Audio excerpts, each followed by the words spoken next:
Sa mga balitang pambansa, isiniwalat ng isang dating Undersecretary ng Department of Education o DepEd na nakatanggap daw siya ng siyam na sobreng naglalaman umano ng 50,000 pesos mula daw kay Vice President Sara Duterte sa pagdinig ng House Committee on Good Governance tungkol sa nasabing issue ng paggamit ng pondo ng OVP, kabilang na ang confidential funds. Ipinakita mismo ni dating Education Undersecretary Gloria Mercado ang siyam na sobreng pinaglagyan daw ng 50,000 pesos na cash bawat isa. Buwan-buwan daw natanggap ni Mercado at ng iba pang opisyalis ng DepEd ang mga sobre mula Pebrero hanggang Setyembre 2023. Si Mercado ay nagsilbing hepe ng Procurement Entity at Human Resources Office ng DepEd sa ilalim po ng pamumuno ni VP Sara. Naniniwala siyang bribe o suhol ang nasabing pera. October 2023, nang mapilitang mag-resign si Mercado matapos questionin ang pumaliang bidding sa computerization program ng DepEd. Sa isang press ko naman, iginiit ni VP Sara na kasinungalingan ang mga sinabing yan ni Mercado. Pero itinanggi rin ni Mercado na nanguna siya sa pagsusulisit.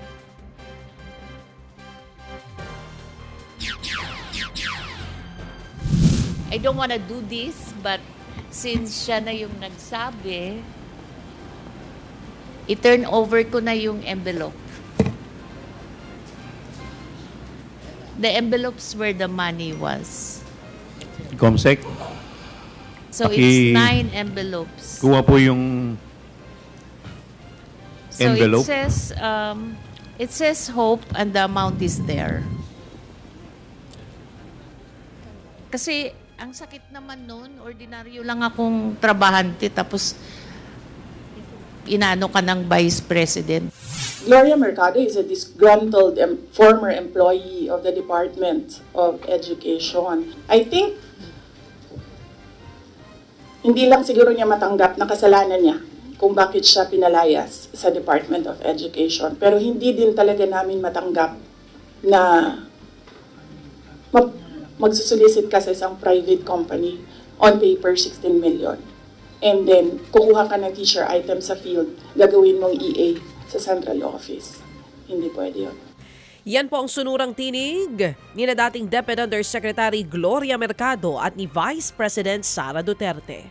Samantala, umaasa naman si Senator J.V. Ejercito na marami pang detalyeng isisiwalat ang sinibak na Bambantarlac Mayor na si Alice Go sa mga susunod na executive session. Gusto na raw kasi nilang tapusin ang pag-imbestiga kay Alice Go para mapagtuunan ng pansin ang lumitaw na pangalang Tony Yang. Pero unti-unti na raw nagbibigay ng mahahalagang impormasyon si Go. Sa panayam po ng programang ito, sinabi ng senador na isa sa mga inaalala niya ay ang kaligtasan ni Alice Go, lalo't nakakatanggap daw ito ng banta sa kanyang buhay.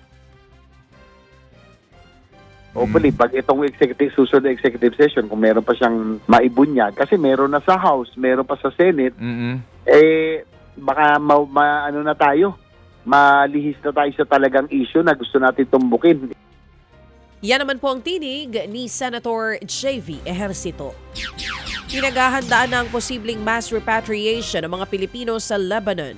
Ayon sa Department of Foreign Affairs o DFA, hindi pa ito kailangan sa ngayon pero nakahanda sila kung sakali. Regular daw na nakikipag-ugnayan ng DFA sa mga Filipino community doon.